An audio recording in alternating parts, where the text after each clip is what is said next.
she was had that spunky attitude and just always had friends. She was never shy. She was outgoing. She just always wanted to make friends and make everybody happy, you know. The blonde, curly-haired Kaylee Maloney wouldn't even kill a spider.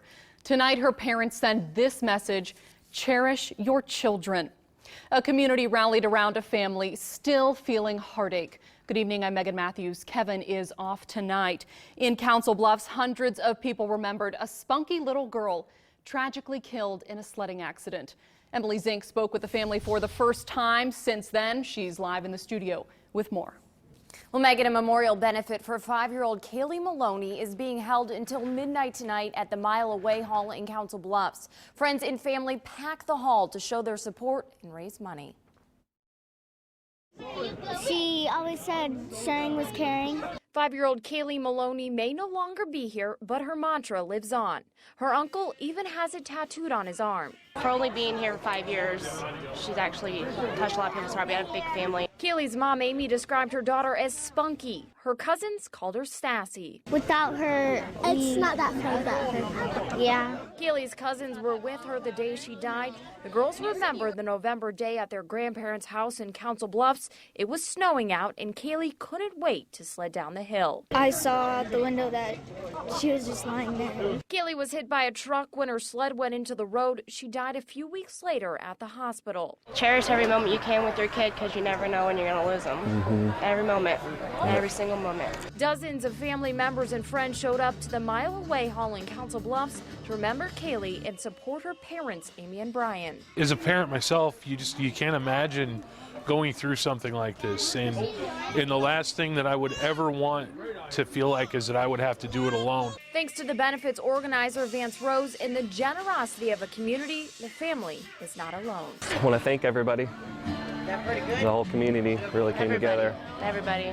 It's been amazing. You just never know how many good people are out there.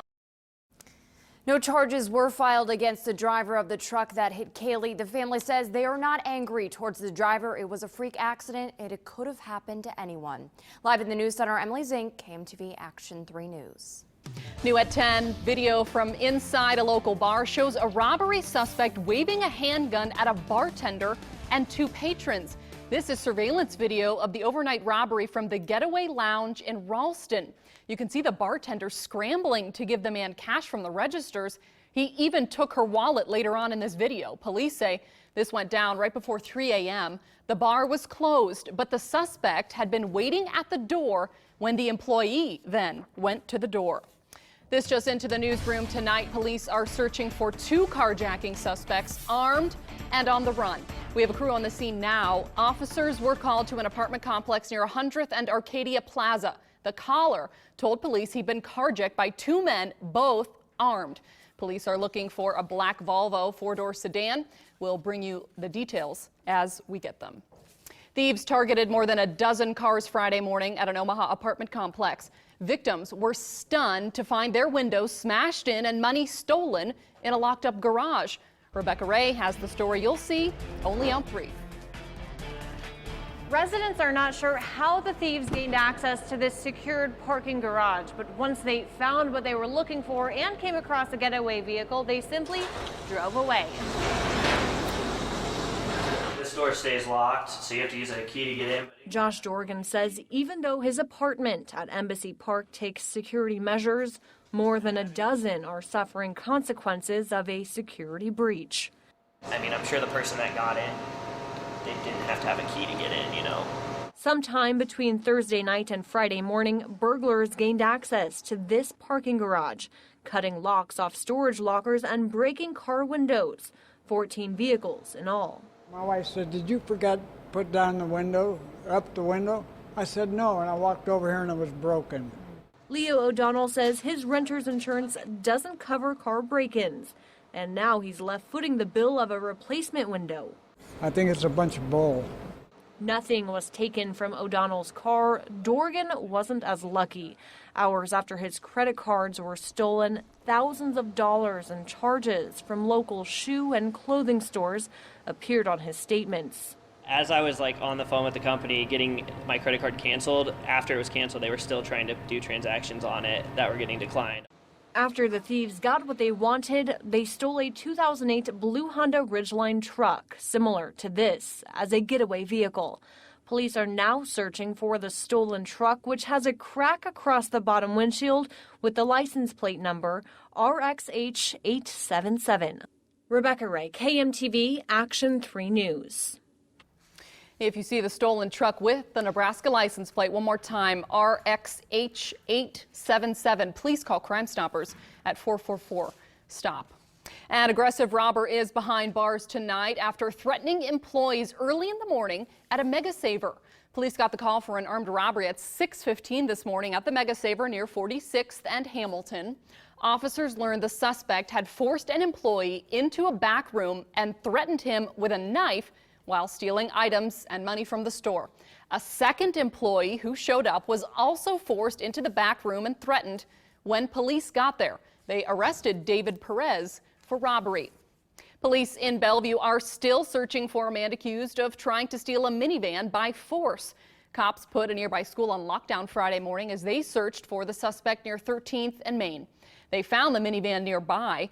Police say the man left the van when he apparently could not drive it. The victim told investigators he used either a gun or a knife, forced her out, then she heard gears grinding as he attempted to leave the scene. Area banks and credit unions are teaming up with the city of Omaha, police and Crime Stoppers to find a new way to get people to come forward. Omaha Police and Crime Stoppers announced a $10,000 reward on Friday for tips leading to arrests in bank and credit union robberies. They're hoping the bigger bucks will lead to more tips. A man hit on a bicycle while crossing the street Friday morning is in better condition tonight. Police still need your help in finding the driver who did it. Police believe this is the Chevy pickup that hit Philip Ennis at 105th and West Center Road. Ennis has been upgraded to fair condition tonight in the hospital. They say the person driving the truck slammed into him around 1:40 in the morning. Police found the truck after someone called in a tip. Police say the owner knows officers have taken the truck. A proposal could soon connect downtown Council Bluffs to Omaha by trail. City leaders plan to vote on the plans and funding sources at Monday's council meeting.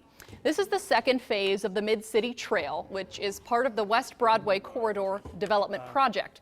The western portion of the trail will hook up with River's Edge Park that allows trail users to go back and forth between cities on the pedestrian bridge. And John, we mentioned earlier at 5 o'clock what a difference a week makes. I mean, last weekend we're seeing snow. This weekend it's all melted. Well, a lot of it's melted. And it was hit the 50s. Yeah, absolutely. It actually hit the 70s out in far western Nebraska as well today. So some beautiful weather to be had out there. What a difference, as you say, in a week's time. Consider where we were this time last week.